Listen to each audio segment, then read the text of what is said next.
Hi, Buknoy. Ready ka na sa interview mo? Yes po. I'm looking for MC po. Yes, inaantay ka na ni MC. Ando na siya. Okay po. Alright, see you there. See you there. Hi guys, I'm MC at nandito ako ngayon kung saan i-interviewin natin ang isa sa mga pinaka-sought after na internet sensation. Of course, the one and only Buknoy Glamour. Ayan, samahan niyo ako guys, okay? I-interviewin natin siya ngayon para sa kanyang upcoming BL series. Okay, samahan niyo ako. Ayan. Ayan, so eto na nga guys, i-interviewin na natin si Buknoy, o diba? Makikita nyo kung saan ako nag-park. Andun lang sa likod si Buknoy, diba? Ganun siya ka-ready. Hello, Buknoy. Ang aga mo naman dumating. Pasensya ka na, nalito ka. Hello. Ayan, so sobrang excited ako for this afternoon. Maraming salamat kasi alam kong busy ka na sa pag-shoot mo ngayon. And thank you so much kasi pinayagan mo at pinaunlakan mo yung aming invitation na may interview ka. Ayan. So ready ka na ba? Ready na. Kanina ba talaga? Ayan, so napakaganda talaga ni Buknoy in person. And I'm very excited for this interview. So guys, kung gusto niyo malaman lahat ng mga kasagutan sa mga questions ninyo at questions natin of course, stay tuned! We're here! Ayan, I'm with the one of the most sought after internet sensation dito sa Pilipinas. I'm with the one and only Buknoy Glamour. So, kamusta ka naman, Buknoy? Okay lang po. Masaya. Ayan, so napaka-sweet talaga nito ni Buknoy. So, with my first question, Buknoy, anong pakiramdam na magkaroon at mabigyan ng bagong project ng star image ng isang bagong series? How does it feel? Noong una po, nakaka-shock kasi sa akin po nila binigay yung role. But then, sa feeling ko po is super duper overwhelmed and sobrang natutuwa ko kasi sabi ko wala pa akong background when it comes to acting. Tapos, masaya lang po kasi laging one take yung ganap ko doon and laging hands-on ako sa lahat ng scenes and everything. So, nakakabigat lang po sa pakiramdam na ako talaga yung perfectly fit for the role po. Ayan, talagang napaka well-versed talaga nito ni Buknoy. Kaya talagang isa to sa mga inaabangan kong interview sa lahat ng mga interview na mangyayari. And the next question, Buknoy, is, what is your expectation or what are your expectation dito sa bago mong series na ito? Expectation ko po talaga, to be honest po, is yung hate ng mga tao yung trailer and nagkatotoo nga, but then ang gusto ko na mangyari dito, expect ko talaga po is episode by episode doon nila kami mamahalin, kami ng mga co-actors ko doon, and actually hindi lang nila kami i-judge sa mga episodes kasi on the first sight, yung trailer i-judge nila in the first, pero gusto ko sa mga episodes na ipapalabas po namin, definitely they will love the story and definitely they will really watch the series day by day kada upload po namin.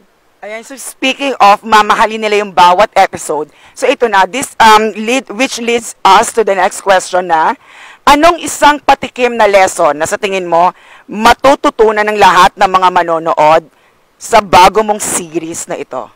Matututo po silang magmahal sa mga pamilya nila. Hindi lang dapat hate yung mapuna sa utak nila at sa puso nila, kundi dapat hindi sila magtanim ng puot sa sarili nila kasi the more they hate their family, the more na mamahalin nila yung series ito kasi dito, i-educate namin sila kung bakit nila kailangan mahalin yung pamilya nila in their lives. Ayan, so it only shows na hindi talaga dapat tayo dumidepende sa kung ano yung pinapakita ng trailer. Yes, diba? Kasi ako, I've personally watched the trailer.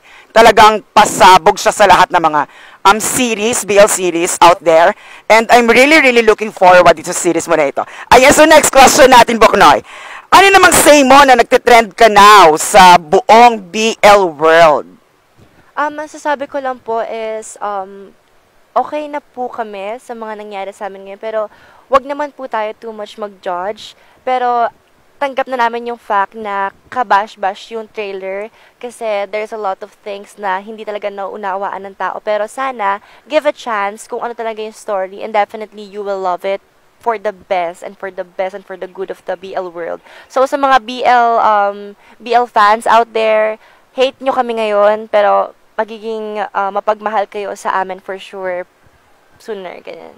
Ayan, so speaking of basher, so alam naman natin at alam naman ng mga manonood na sanay ka na sa mga gantong bashing. Pero dito sa panibagong project mo na ito, sa panibagong mong ino-offer, as an artist, ano namang pakiramdam doon sa mga reaction ng mga bashers mo dito sa nilabas ninyong trailer? Actually, natatawa lang po ko sa kanila kasi they already judged the trailer pero super duper yung concern nila no, sa age ko, which is I'm a minor and kaya ko gawin yung scenes na yon. Pero natawa lang ako sa kanila kasi during my past issues po, hindi nila inisip yung age ko. And definitely ngayon, dahil binabash na yung series, para sa akin po, we don't deserve that kind of bashing. But, tinanggap na po namin, nangyari na, so pass is pass. And I'm looking forward to the BL series na ipapalabas talaga namin kasi we are willing to continue everything that we've started po. Ayan. So, never judge a book by its cover talaga. Yan ang bottom line na sinasabi dito ni Boknoy. So, ngayon, bakit naman ito sa tingin mo kailangang mapanood ng mga kabataan, ng mga supporters ng BL or even the allies of the community? Bakit natin ito kailangang mapanood? Bakit nila ito kailangang mapanood? Kailangan po natin mapanood kasi definitely ito yung BL series na hindi pa nagagawa ng ibang konsepto.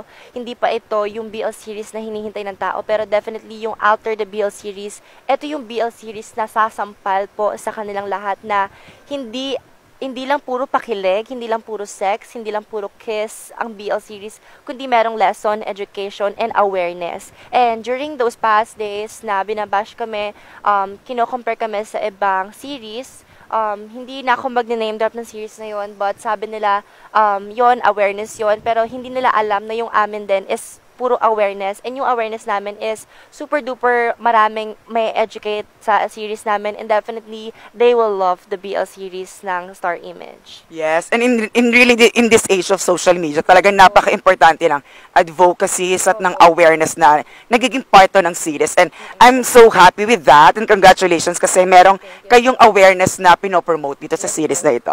Ayan, and the next question is, so, sabi nga nila, di ba, marami nagsasabi na you're a minor, so, and most of the hate comments and mga comments about the series is you being a minor.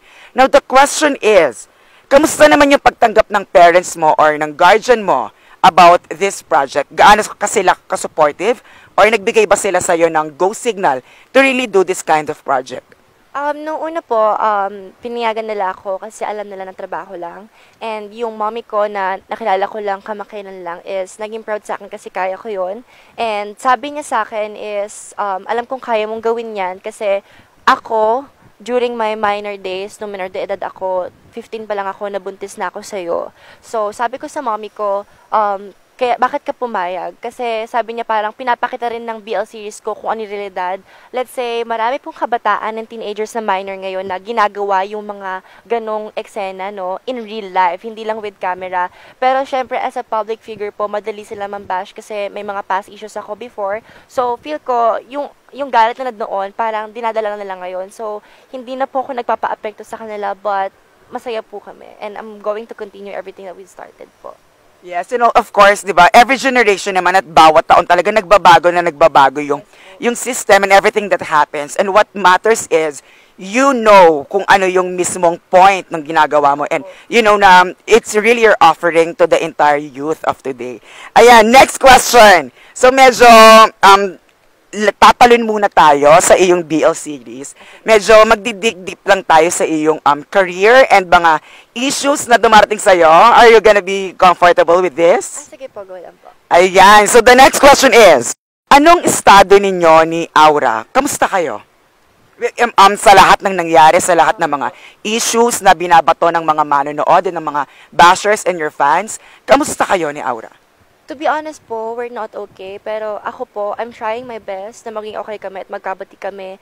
Definitely, hindi ko lang po talaga malaman-laman kung ano yung punot dulo ng dahilan kung bakit ayaw niya po makipagbati. And kung makikita niyo po, nung Christmas, binati ko siya. Sabi ko, sino ba ako para, kasi since 2016 po, idol ko po siya. Now, hindi ko po talaga makuha yung sense kung bakit ayaw niya makipagbati sa akin. Hindi ko alam kung ano po yung problema. But I'm always trying my best makipag-communicate sa kanya in the best way, in a good way. Kasi since 2016 talaga, I idolize her until now. Pero ngayon na may mga narinig ako from the other friends niya na ganito daw ganyan, ganito ganyan. So, para sa akin po, hindi naman ako kung sino lang para i-judge siya.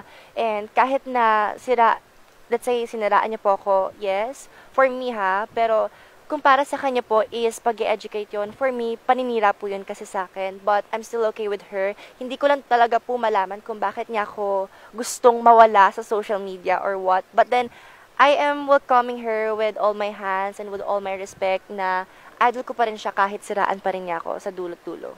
And do you believe as a person na lahat ng mga galit or lahat ng mga hindi pagkakaintindihan, may proseso ito, 'di ba? Healing really comes with a process. And are you very open up in the near future kung sakaling ito man ay tumagal or hindi man siya ngayon? Are you looking forward to that day na finally magkakaayos kayo, magkakapatawaran? Are you looking forward to that day? Lagi po akong nag-look forward sa day na yun na magkaayos at magkabati kami kasi yun po yung gusto ko talaga na maging best friends kami or what. Pero hindi ko lang po talaga, as I've said, hindi ko talaga po mag-guess kung saan nanggagaling yung galit niya, kung bakit. Kasi po may friend po siya na nagsabi sa akin na ang plano ni Aura, mawala ka daw sa social media. Kaya lagi kanyang kinakancel. Now, hindi ko po talaga alam kung saan po nanggagaling yung galit niya. But definitely, andito pa rin po ako para mag-entertain ng mga fans ko and ng followers ko. So if ever magkaroon kayo ng isang project together, so kung sakali ayan, nasa process na siya ng healing, and one day maging okay na kayo, or kung sakaling hindi pa rin man kayo okay, are you very open kung magkaroon kayo ng isang collaboration project? Super duper go po ako dyan kasi I idolize her and gusto ko din po yung magiging project namin if ever na mag-work kami together. And lastly po is yung parang isa sa mga dreams ko na makatrabaho siya din. And also parang ano din po parang alam niyo yun, dream come true ko as a fan niya. And ayun po, I'm willing to do a project with her po. Yes, ayan, talaga never stop dreaming and 'di ba? Let's always give the other person the chance to heal. Ayan. So next naman, going back again to the to your series, sino ka dito sa Alter the BL series na ito? Is it okay na ma-share mo kung ano yung character mo or ano yung pwedeng abangan ng mga fans mo dito sa series mo? Actually, I'm portraying two characters po in this series. And ako si Elmo and ako si Sarah. So, double character po yung magaganap dito. And silang dalawa ay magkapatid. Yung isa si Sarah, siya ay pariwala. Si Elmo, yung pinakamatino na kuya niya. And sobrang ayoko mag-share kasi I want to excite people po about this series. Kasi definitely, when it comes to our episode and scenes, they will really love it. And parang gusto ko po ma-leave sa mind nila na, oh my God, shit, bakit ko binash yung trailer nito? Oh my God, shit, bakit ko binash yung mga character nito? Definitely, yun po yung magiging thoughts nila about this series. Ayan. So, with that, medyo personal question naman tayo. Medyo personal lang naman ito, okay? So, pwede ba naming malaman ng mga fans mo, ng mga manonood, kung anong meron kaya sa inyong dalawa ni Feng? Meron nga bang namamagitan or meron bang something? Actually, Feng and I, dati pa po kami magkakalala, even last year. And then, naging magkaibigan po kami nung Feb. Then, nung March naman po is nadidistract po ako sa kotse. So, nung March naman po is naging deep yung conversation namin. And then, let's say, nagka-fling po kami nung bandang April. Naging kami din po nung May until now. So, tiniis po namin yung long-distance relationship even though marami kaming issue in the past. And right now po, we are working in the same management. So, we really need to be professional at the same time kahit na magjowa kami in real life. So, ito question lang. Paano nakakaapekto sa character mo or sa work mo na ginagawa na you are working with someone na malapit sa'yo or someone na you love? How is it working with him? Actually, hindi siya nakaka-distract, kundi nakaka-inspire po siya sa akin na mas lalong galing yung trabaho ko kasi yung mismong boyfriend mo yung kaarte mo. And also, to be honest po, nakikringe lang po ako kapag ka-eksena ko po yung isang guy na ka-partner ko din. Who's But, this guy? si Duke po. Si Duke, okay. Pero actually, sobrang saya lang na you are working with your boyfriend together in one series and in one frame. So parang definitely po nakakasarap ng feeling para sa akin. Yes, and I guess talagang yung emotions, no, and the acting really comes in naturally. Talagang walang pagpepeke, walang pag-ano. Actually, Direct Jody po is so proud of me kasi, and also the producer, Sir Vincent, Sir David, they also like the BL series, pero prior to that po, they loved na kada eksena ko po is one take lang. And bago ako mag-heavy drama, I need 5 seconds only para tumulong yung luha ko. So, they are very proud of it. And actually, to be honest po, and to clarify, wala po akong acting backgrounds, wala po akong background sa pag-arte talaga. Hindi po talaga ako nag-artista noon, pero definitely, this is my dream and my passion. Ayan. So ito naman, what's next for Buknoy Glamour? This coming 2021, aside from your BL series, what's next for you? I think Buknoy Glamour in this upcoming year, 2021, Buknoy Glamour will be more explosive in a good way, in a positive way, and also in the most entertaining way. And actually, mas gusto ko yung 2021 kasi mailalatag ko na kung sino talaga si Buknoy Glamour in real life and in social media life. Para yung mga bashers dati is magiging fan ngayon. So I'm definitely proud of myself every day. Yes, and we are also very proud of you because we've seen you grow really as an artist, and talaga naman naniniwala akong lahat ng mga supporters mo, ng mga fans mo, and even the bashers really changed their perception about you at mamahalin ka nila hindi lang dito sa series na darating na to, but because of all the other things you will really do sa susunod na taon. And ito na ang last question natin, Buknoy. Napakabilis ng oras. Ayan, so the last question is, what is your message to all your supporters today? To all my supporters today, keep on going because Buknoy will never stop on entertaining you and all making you happy and laugh every day. But then to all my supporters out there, I love you so much, and kung wala ako, wala ano. Kung wala kayo, wala ako. And definitely, I love you guys so much, and see you soon this 2021 on the meet and greet. Ayan, so thank you so much, Buknoy Glamour. And guys, don't forget to catch next year. Kailang anong month ito i-show? Meron na bang date? May release date na bang yung series? Wala pa pong release date, pero by January 2021 po ang release ng mga episodes and also the trailer. Okay, so where can we follow you? Kasi for sure, yung iba dito, hindi ko pa nila na-follow, or yung mga bagong manonood natin, hindi pa alam ang yung social media handles. Would you like to promote any? Okay, sige po.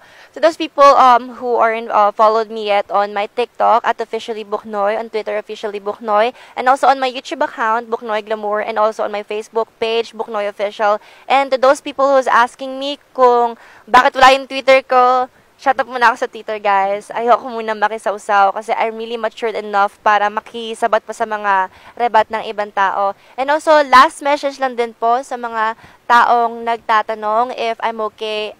I'm always okay. I love you guys so much, and thank you so much for watching. And there you have it, guys. I'm with one of the most sought after internet